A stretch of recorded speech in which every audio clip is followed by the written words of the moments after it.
Alors aujourd'hui, on va travailler la jambe avant, déclinée sur différents objectifs, différents axes, dans la mesure où en compétition, le travail de jambe avant est indispensable pour performer.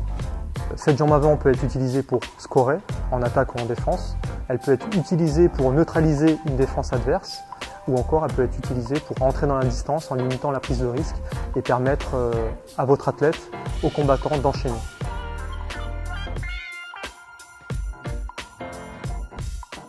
Pour cette séance, nous avons 2 membres des équipes de France, Dylan Chelamoutou, médaillé de bronze au championnat d'Europe senior, médaillé de bronze au championnat d'Europe moins de 21 ans, vice-champion du monde junior, en course pour les Jeux de Rio, également Steven Barclay, médaillé de bronze au championnat du monde senior et vice-champion du monde universitaire, également en course pour les Jeux de Rio.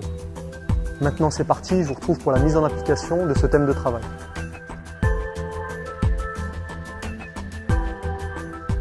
Tout le monde utilise le CoroCut, donc aujourd'hui il faut aller chercher une deuxième intention. Donc 2 séquences. Première séquence où je vais partir sur un CoroCut. Je vais toucher sur le CoroCut, l'adversaire va reculer, va revenir sur moi et je vais le reprendre sur une deuxième intention.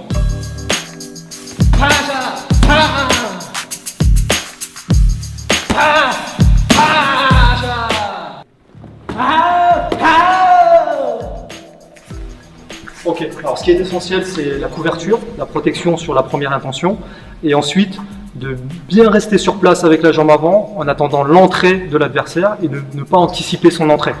Donc après la première action, retenir sa jambe et dès que ça bouge, reprendre en jambe avant. Bien évidemment, cette action peut se combiner avec des jambes arrière en attaque et en défense. Deuxième exercice, l'adversaire esquive notre première attaque en CoroCut, donc on ne le touche pas. Et donc il esquive et je viens une deuxième fois aller les chercher en glissant avec la jambe avant.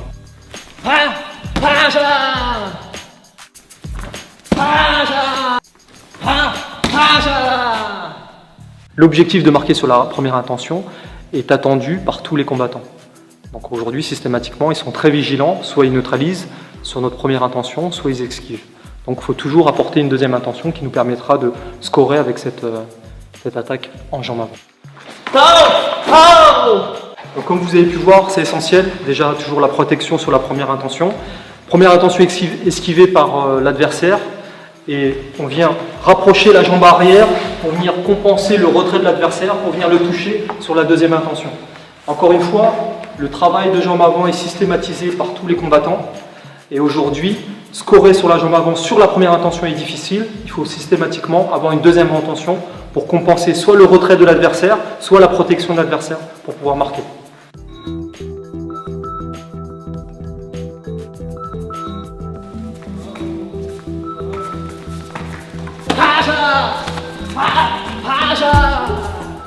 Alors le deuxième axe de travail est lié à la neutralisation de la défense adverse. Encore une fois, le travail de défense sur jambe avant face à un adversaire, cette neutralisation est importante.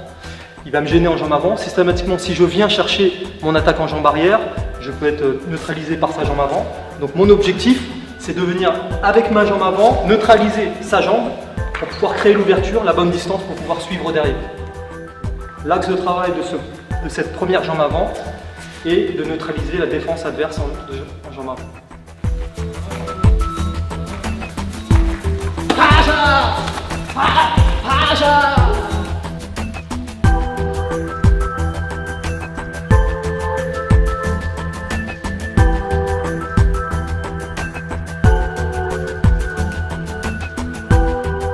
Partir en CoroCut pour neutraliser la défense adverse, ce qui lui permettra d'enchaîner avec la jambe avant, en CoroCut Tolio, monter au visage.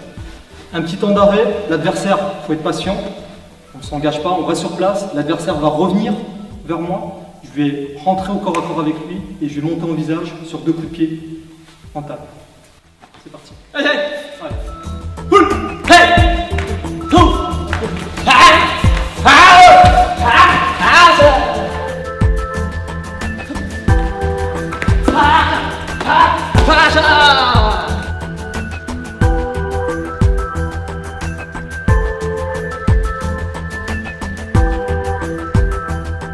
Alors la première action de neutralisation me permettra donc de neutraliser la jambe avant adverse, me permettra de reprendre avec la jambe avant pour donner la distance. Donc l'adversaire va reculer et va me donner la distance. pour que je puisse enchaîner ma rotation, 300 pan Chali, puis Mondo Chali, sans prise de risque. Parce que dès le départ, si je pars sur une rotation directe, je pourrais être neutralisé par la jambe avant adverse. Donc, principe de l'axe de travail, neutraliser la jambe avant adverse, scorer, faire reculer, et ensuite enchaîner derrière. L'objectif de la neutralisation ici, il faut que Dylan, systématiquement pour la neutralisation, passe au-dessus de la jambe de l'adversaire, pour pouvoir ne pas être gêné par cette jambe, et pouvoir la descendre éventuellement. Ok? Explication. Sur la défense, il faut passer toujours au-dessus. D'accord? Et pas le contraire. Parce que si on arrive sur le contraire, où la jambe adverse est sur le dessus, l'adversaire risque de scorer avec sa défense. Donc pour la neutraliser, il faut systématiquement avoir le timing pour passer au-dessus de sa jambe. Okay? Ce qui nous permettra de le faire basculer un peu vers l'arrière et pouvoir suivre sur un enchaînement.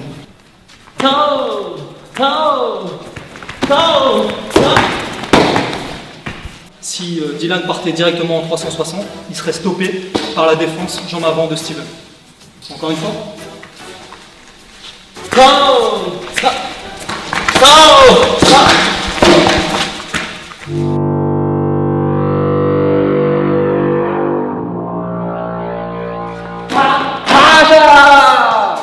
Troisième axe de travail, l'entrée dans la distance en limitant la prise de risque.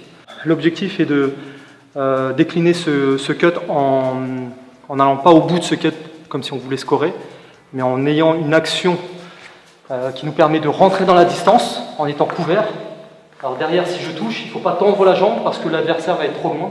Donc je viens juste frapper, poser pour pouvoir être à distance, pour pouvoir suivre derrière. Là notamment, je vais faire Tichagi, coup de pied retourné au corps. Mais différentes actions peuvent suivre derrière. Surtout face à des adversaires plus grands. L'utilisation du Koro Cut pour rentrer dans la distance est essentielle pour compenser les distances de frappe plus longues face à un adversaire plus grand.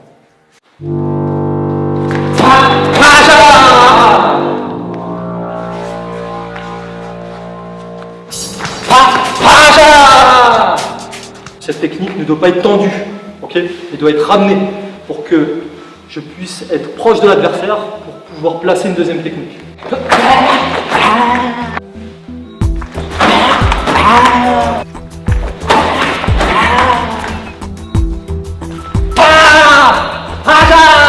Ce Koro Cut, il est différent des deux précédents, où cette fois, quand je vais toucher, je vais retirer mon pied pour pouvoir avancer le buste vers mon adversaire.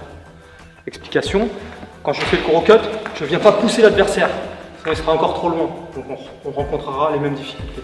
Ici, lorsque je viens faire le Koro Cut, à la différence des deux précédents, je viens faire le Koro Cut, je ramène la jambe pour pouvoir avancer mon buste et arriver au corps à corps avec l'adversaire et placer une technique au corps à corps. Ok, ça peut être en jambe arrière, jambe avant, peu importe.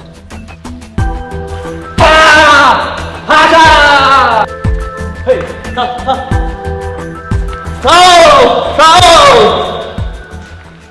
Ok, donc aujourd'hui on a pu voir les trois axes de travail sur une jambe avant en attaque, Koro Cut.